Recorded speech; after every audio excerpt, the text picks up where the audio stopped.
Hello there, and welcome. I'm so glad you're here tonight. This is a space where we slow down together, where the day can soften at the edges, and curiosity can feel like a quiet friend sitting beside you as you drift into rest. If you've had a long day, or even a short, busy one, you've come to the right place.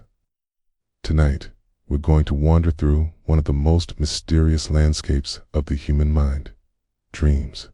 Before we begin, take a moment to get comfortable.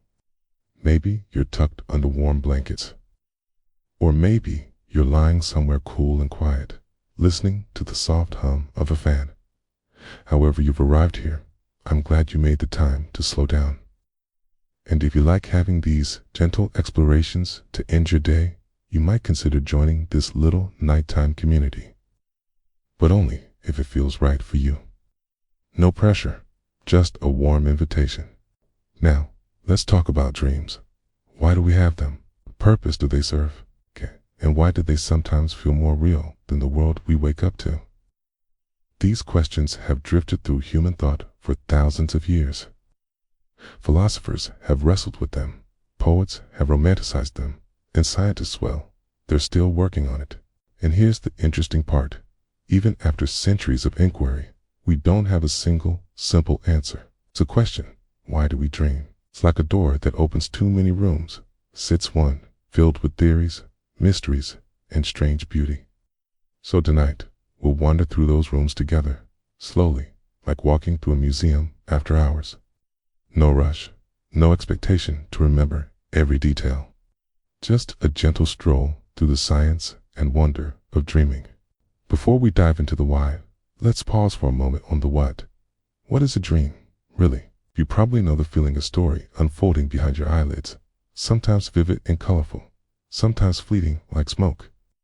A dream can be a gripping adventure, a tender reunion, or something so bizarre that even your waking mind can't make sense of it. It's flying through a city made of clouds. It's talking to a long-lost friend who now has the voice of your favorite actor. It's chasing something, or being chased, for reasons that feel urgent but vanish the moment you wake. But how do scientists define it? At its simplest, a dream is an experience, series of thoughts, images, sensations, and emotions that happens while we sleep. Most of our most vivid dreams occur during a stage of sleep called REM, or rapid eye movement sleep.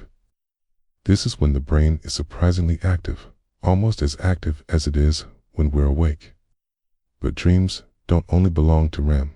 They can slip into other stages, too, just in different forms, shorter, fragmented, more like whispers than stories.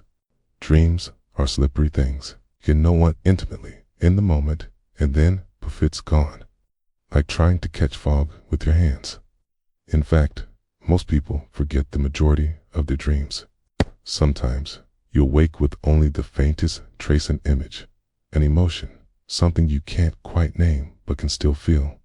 What makes them even more intriguing is that they're universal. Across every culture, every era, every language, people dream. Even animals dream. Watch a sleeping dog twitching its paws, or a cat's whiskers flickering in sleep. Chances are, they're chasing something in their own private nighttime world. So, if dreaming is so common, it must be doing something important, right? That's the question scientists have asked for decades. Is dreaming just random statica, byproduct of a busy brain? Or does it have a purpose, something essential for our minds or bodies? Could it be helping us process memories, regulate emotions, or even rehearse for challenges we haven't faced yet? Or could it be all of those things at once? To explore that, we need to start with the foundation, sleep itself, because dreams don't float in a void. They happen inside the architecture of sleep, a structure as intricate as the brain that builds it. When you close your eyes at night, it might feel like you just switch off. One moment awake, the next moment gone. But the truth is, sleep isn't an off switch. It's a journey, a dance, really. A cycle that moves in carefully timed steps, each with its own rhythm and purpose. Your brain isn't shutting down. It's performing a kind of nightly symphony, shifting through phases of restoration, repair, and yes, dreaming. There are two main categories of sleep: non-REM sleep and REM sleep. Non-REM comes first, has 3 stages, moving you from light drowsiness into deep, restorative rest. REM, the stage where most vivid dreams occur, follows in, then the cycle repeats over and over throughout the night. About every 90 minutes, you loop through the whole sequence like the turning of a wheel. In the earliest stage, non-REM stage, 1 year in a soft in-between space. Not quite awake, not fully asleep. It lasts just a few minutes.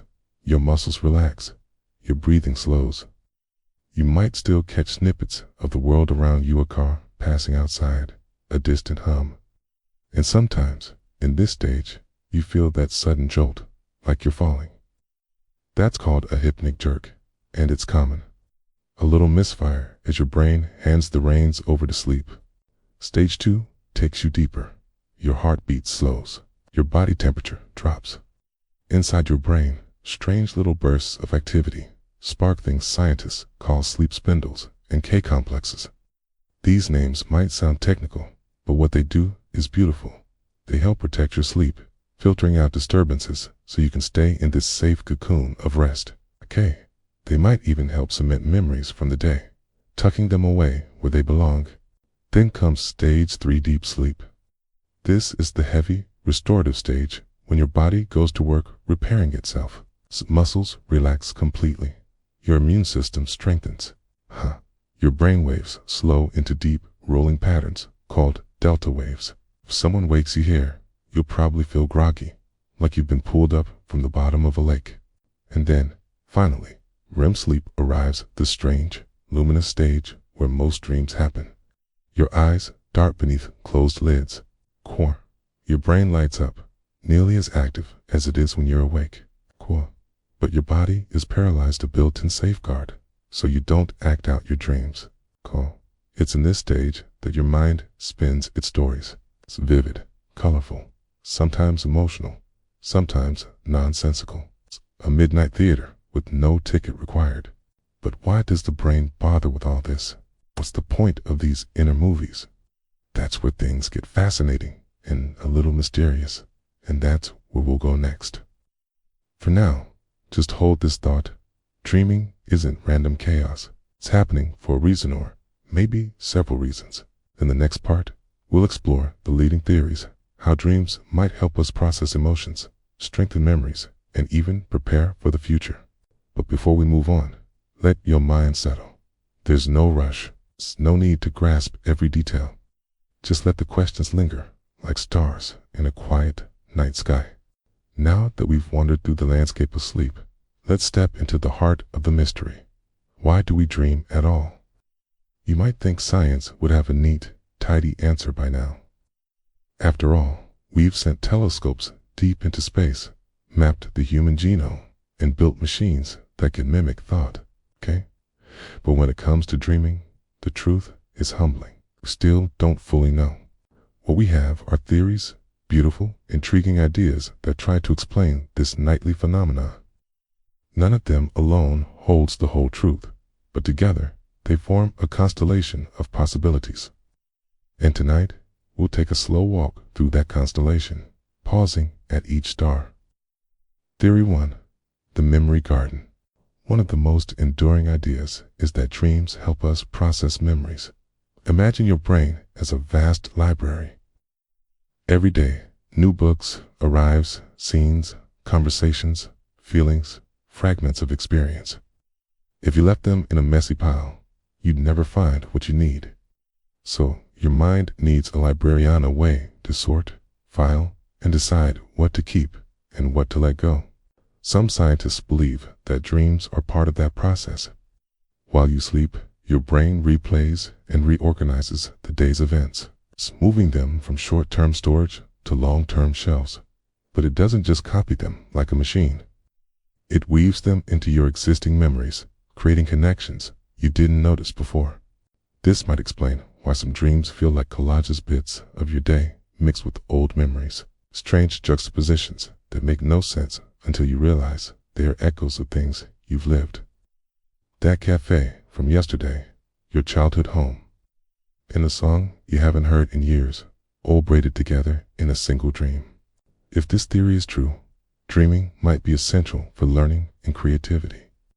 Some studies even show that people perform better on memory tasks after a night of good REM sleep. It's as if the brain uses dreams to strengthen its own narrative, stitching together the story of who you are. Theory 2. The emotional compass. But memory isn't the whole story. What about feelings? If you've ever noticed how some dreams are soaked in emotion, fear, longing, joy, grief? Even when the scenes make no sense, the feelings can be intense, sometimes overwhelming. Another theory says that dreams are a kind of emotional workshop, a place where your mind processes the feelings you couldn't fully handle while awake. Maybe you argued with someone during the day or felt anxious about an upcoming change. In your dream, those feelings might take shape as a chase or a storm or a house with endless locked doors. Research supports this idea. Brain scans show that during REM sleep, the stage rich with dreams, the parts of the brain involved in emotion, like the amygdala, are highly active. Meanwhile, the prefrontal cortex, which handles logic and judgment, takes a back seat. That's why dreams can feel wild, rule-breaking, and yet deeply true on an emotional level. In this view, dreaming is like nighttime therapy, a way for the mind to untangle knots, to rehearse responses, to soothe what's raw. Some scientists even think this is why people who are deprived of REM sleep can become irritable or anxious. Without dreams, we lose an important tool for emotional balance. Now, let's move to another fascinating idea, that dreams are not just about the past or the present, but about the future. This theory suggests that dreams function as a kind of virtual reality simulator, letting us practice survival skills, solve problems, and prepare for challenges before they happen. Picture our ancient ancestors sleeping in a dark cave. The world outside was full of dangers, predators, rivals, uncertainty. A brain that could run what-if scenarios during sleep might have had an advantage. Even today, many dreams involve threats, being chased, falling, getting lost. These might seem random, but in evolutionary terms, they could be rehearsals, a way for your mind to test responses in a safe environment. And it's not just about danger. Dreams sometimes spark solutions. There are countless stories of artists, inventors, and scientists who found answers in their sleep. Paul McCartney dreamed the melody of yesterday. The chemist Friedrich saw the structure of benzene in a dream. It's as if the dreaming brain can think outside the box, because in dreams, there is no box. Theory 4. The brain's housekeeping. Now, for a more mechanical theory, less poetic, perhaps, but no less intriguing. Some scientists argue that dreams might be the brain's version of housekeeping. Every day, your brain is flooded with sensory inputs, sights, thoughts, impressions. Quote, it has to keep what matters and discard what doesn't. Dreaming, in this view, is like sweeping the floors, clearing clutter, reorganizing the furniture of the mind. In this process, random fragments, an image from a commercial, a sentence you overheard might get stitched into the dream fabric. Not because they're meaningful, but because they're loose threads. This is sometimes called the activations synthesis theory. It suggests that dreams don't have inherent meaning. They're the brain making sense of random neural activity during sleep. That sounds stark, doesn't it? Almost disappointing. But even here, there's a certain beauty, the idea that meaning is something we bring to the dream, not something fixed within it, like looking at clouds and seeing shapes. Theory 5. The mystery that remains. And then there's the possibility that no single theory captures the truth, that dreaming is too complex, too layered to fit into one box. Maybe it's memory and emotion, rehearsal and randomness, science and something beyond. After all, humans have always felt that dreams are special. In some cultures, they're seen as messages, visions, glimpses of another world. And even if science explains the mechanisms, that sense of wonder doesn't go away, because the experience of dreaming, whatever its function, is intimate, strange, and profoundly human. So, why do we dream? The honest answer is that we're still asking. But maybe that's the gift of dreams, that they resist being fully solved. They remind us that, even in an age of information, mystery still curls like smoke at the edges of what we know. In the next part, we'll explore something more personal, what our dreams might mean, not in the old fortune teller sense, but in a quiet, reflective sense. Why do certain images repeat? Why do some dreams feel like home, and others like warning bells? Okay. And is there a gentle way to work with our dreams without turning them into rigid codes? For now, let that question drift with you into the night. No rush for answers, just curiosity, like a small lantern glowing softly in the dark. What do dreams mean? We've wandered through the science of dreaming, theories about memory, emotion, and the brain's mysterious housekeeping. But now, let's step closer to the question most of us secretly hold. What do my dreams mean? It's an old question, as old as humanity. Long before brain scans and sleep labs, people looked to their dreams for signs, guidance, warnings. In some cultures, dreams were sacred messages from the gods. In others, they were whispers from ancestors or glimpses of the future. And even today, in our modern, rational world, there's that feeling, isn't there? That tug when you wake from a dream that feels heavy with something important, even if you can't name it. So, let's slow down and sit with this question.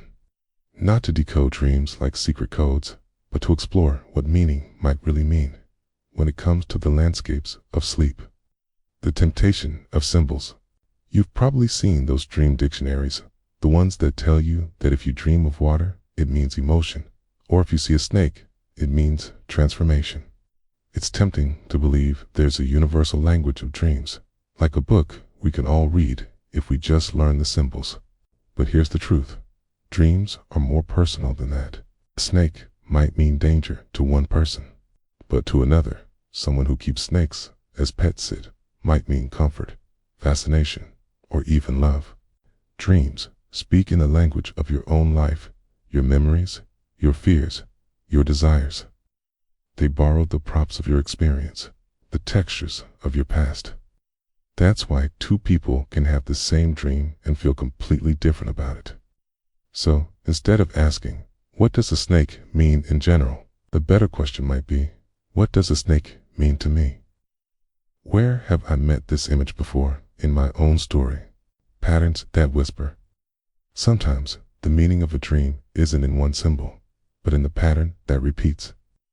Maybe you've had that dream where you're back in school, taking a test you're not prepared for. Or the one where you're running, but your legs feel heavy as if you're moving through water.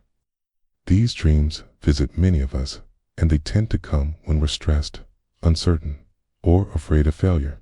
Think of them as emotional echoes, not predicting the future, but reflecting the present.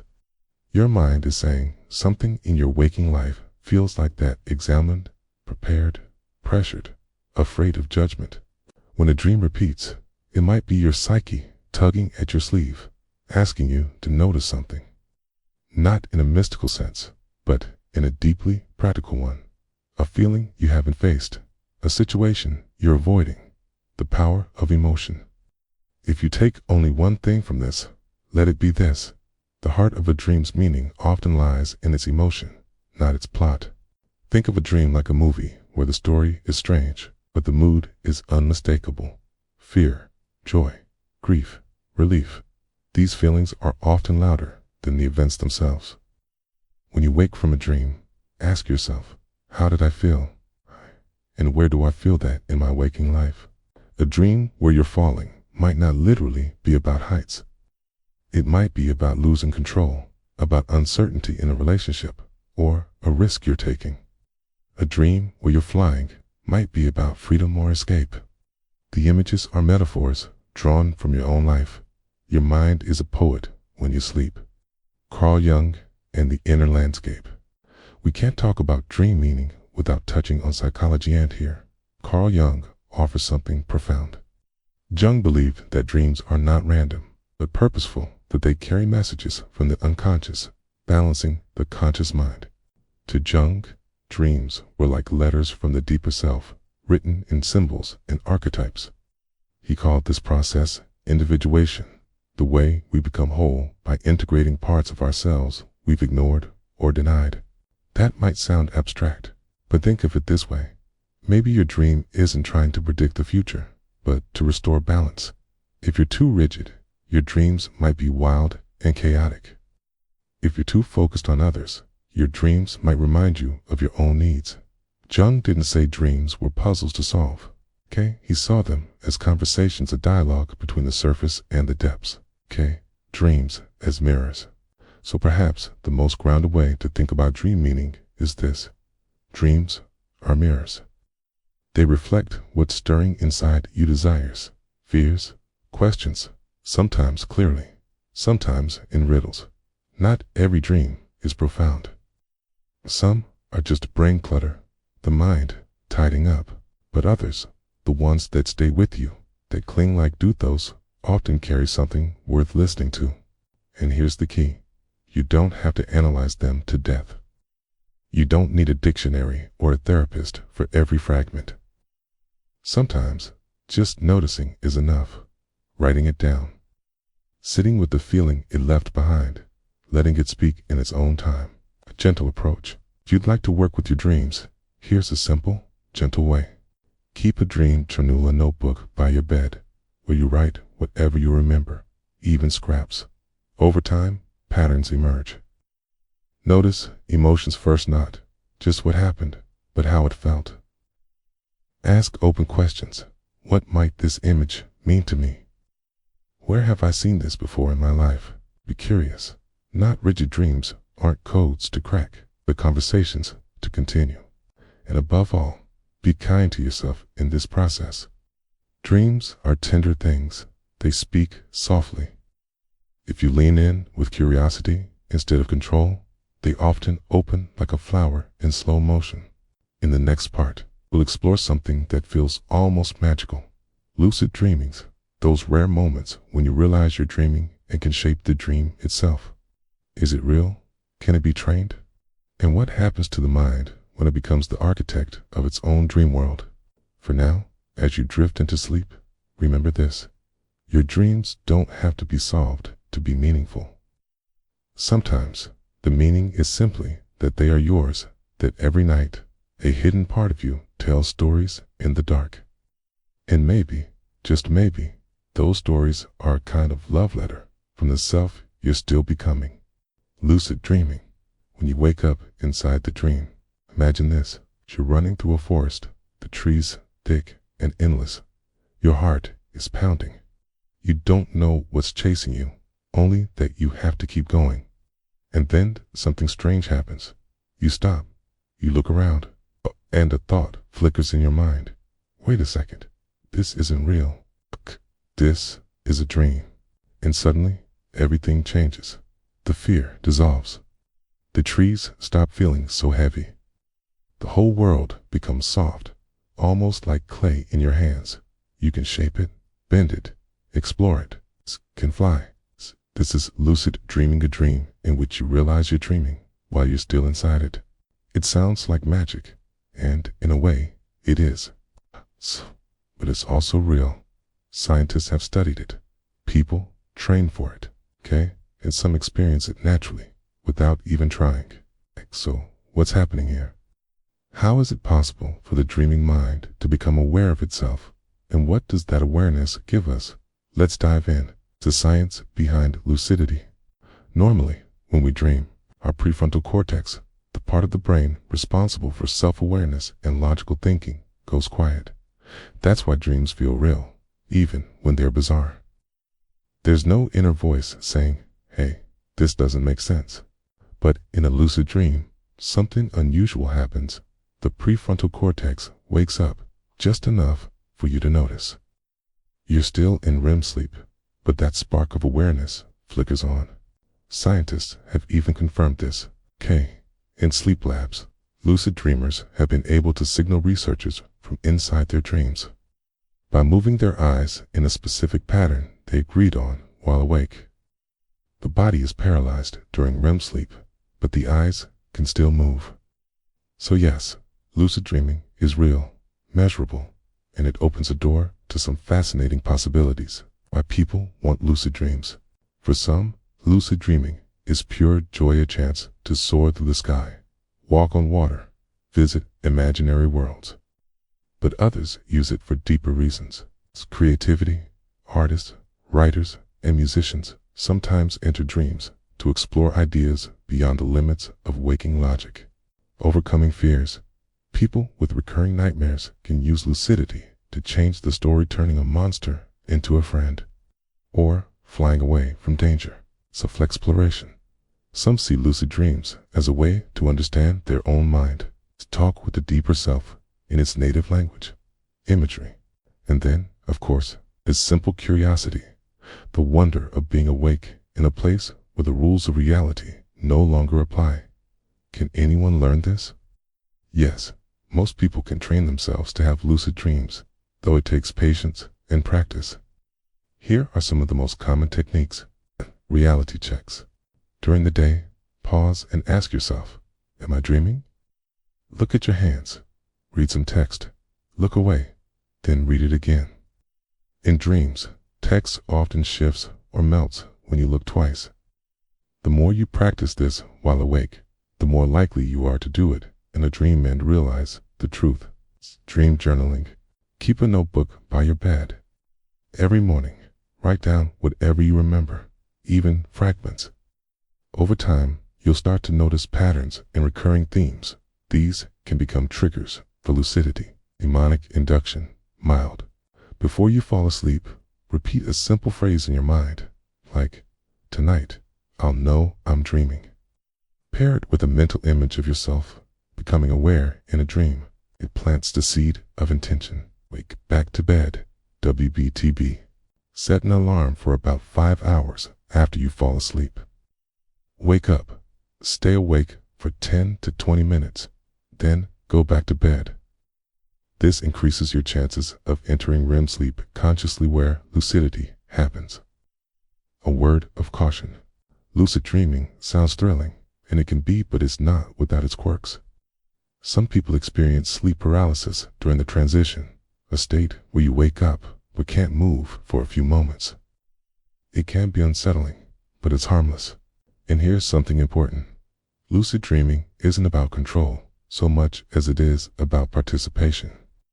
Yes, you can shape the dream, but if you turn it into a video game, you might miss its deeper gifts. The strangeness, the mystery, the quiet messages from the unconscious. Sometimes the most profound lucid dreams aren't the ones where you fly, but the ones where you simply stand still and listen. What does it all mean? Maybe lucid dreaming is a reminder of something bigger than mind's astonishing flexibility. Its ability to wake inside its own illusions. Think about it. If you can wake up inside a dream, what else might you be asleep to in waking life?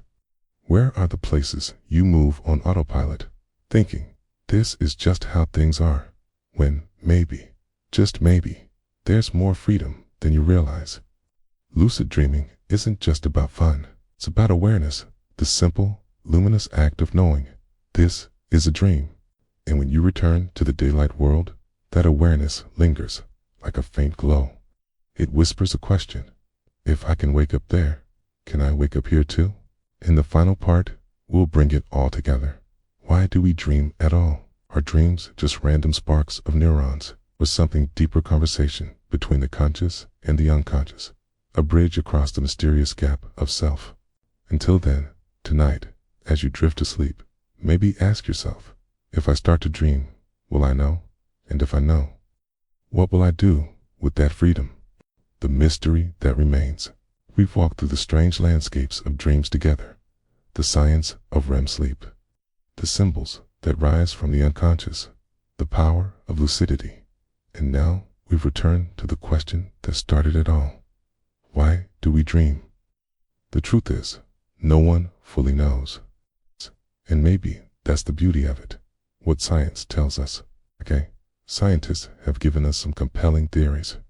Dreams might be the brain's way of processing memory, sorting through the day's experiences, deciding what to keep and what to let go.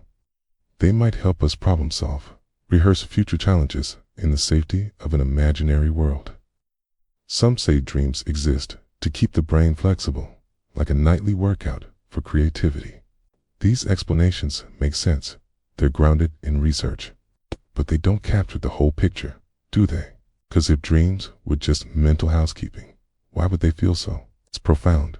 Why would a single dream sometimes stay with us for years, like a scar, a blessing? It's what dreams mean to us.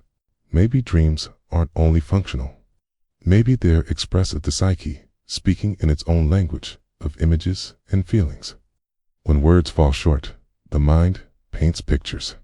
And when you wake from a dream that shakes you or comforts you or leaves you staring at the ceiling in silence, you know it wasn't just neurons firing.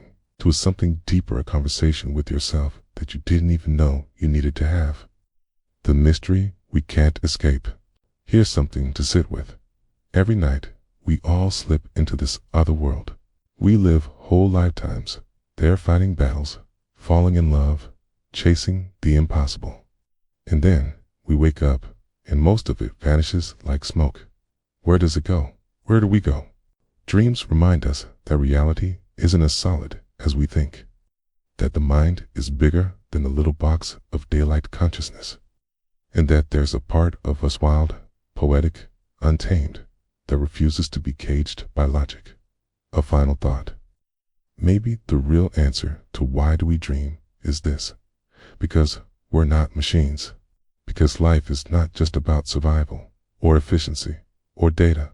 Because, deep down, we crave stories even when we're asleep. So tonight, when you close your eyes and drift away, remember, you're stepping into a mystery as old as humanity. A place where science and soul meet in silence. And when the dream comes, whether it's strange or sweet or terrifying, listen. It might be telling you something only you can understand. The future of dream science and human imagination. So far, we've explored the landscapes of dreaming, the science, the symbolism, the wonder. But what about the future? Where is dream research heading? And what might it mean for us as human beings when we begin to unlock the last secrets of sleep? The cutting edge of dream research. Right now, scientists are doing something that sounds like science fiction, trying to decode dreams. In Japan and the US, researchers are using fMRI scans and machine learning algorithms to detect patterns of brain activity during REM sleep. They compare those patterns with what people report after waking. The result? Crude but real reconstructions of dream imagery, shapes, colors, even objects. It's not perfect, not yet, but it raises questions that feel almost unsettling. What happens if, one day, we can record our dreams like videos? Would you want to watch them back, share them with someone else? Or would you rather keep them locked away, private and fleeting, as they've always been? Dream hacking and lucidity training. Other researchers are experimenting with lucid dream induction using gentle sounds, lights, or even direct brain stimulation to increase the chances of becoming aware inside a dream. Imagine a future where you can design your dream before you sleep. Choose the setting, the characters, the storyline, a personal holodeck inside your own mind. It sounds exciting, but it also asks, if we control everything, do we lose the mystery? Do we lose the strange, poetic chaos that makes dreams so haunting and so beautiful? Dream therapy and healing. Okay, dreams have always been linked to healing, from ancient shamans to modern psychoanalysis. Now, researchers are finding new ways to use dreams in therapy. For example, people with PTSD often suffer from recurring nightmares. Techniques like imagery rehearsal therapy allow them to rewrite the nightmare while awake, changing the ending, reclaiming a sense of safety. And in some cases, lucid dreaming itself has been used to intervene in the dream as it happens, transforming fear into empowerment. The philosophical horizon. If we ever reach the point where dreams can be mapped, shared, or even manipulated, we'll have to face some profound questions. What is private thought? What is identity when your dreams, the most intimate parts of you, can be displayed on a screen? And what happens to art, storytelling, and imagination when we can live out our wildest fantasies every single night? Closing reflection. For now, the mystery remains. Our dreams still vanish when we wake, like footprints in the tide. And maybe that's a gift. Maybe their impermanence is part of what makes them precious. 'Cause if we could hold on to everything, would we still wonder? Would we still wake up asking, why do we dream? So tonight, as you close your eyes, remember, you're not just falling asleep. You're stepping into the oldest frontier of exploration. Not outer space, but inner space, okay? A place that belongs to you alone. Sweet dreams. And until next time, keep wondering. Guided relaxation and dream journaling. Before we say goodnight, let's take a few minutes to slow everything down. You've just explored the science, the history, the mystery of dreaming.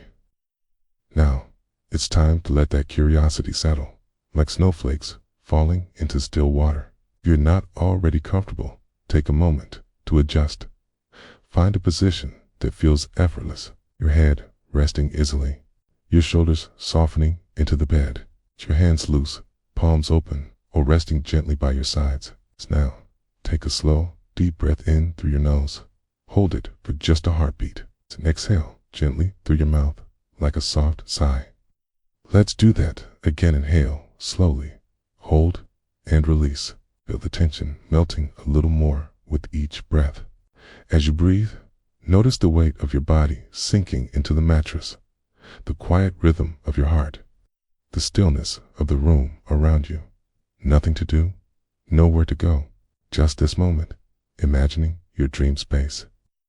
Now, in your mind, picture a doorway. This is the entrance to tonight's dream. It can look like anything you want. Grand old wooden door, a shimmering arch of light, even a gentle curtain blowing in the breeze. Whatever appears first is perfect. Walk toward it slowly. Feel the ground beneath your feet, soft grass, cool sand, smooth stone. When you're ready, step through the doorway and into your dream space. What do you see? A quiet forest lit by silver moonlight. A library with endless shelves of glowing books. An ocean with waves that sparkle like stars. Let the first image settle. Don't force it. Just notice what arrives. Take a slow breath and imagine exploring this place for a while.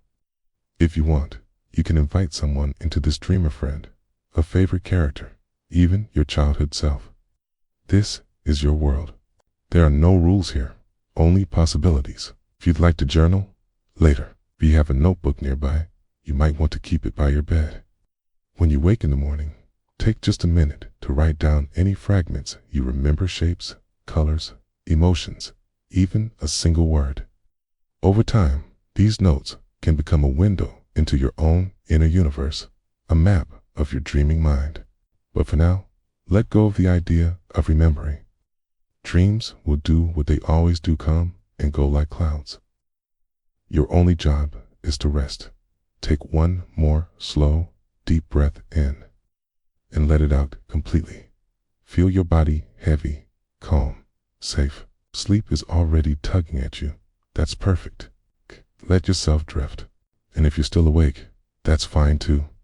Just stay here, floating between thoughts, like a leaf on a quiet stream. Sweet dreams. And thank you for spending this time with me. Good night, and have sweet dreams.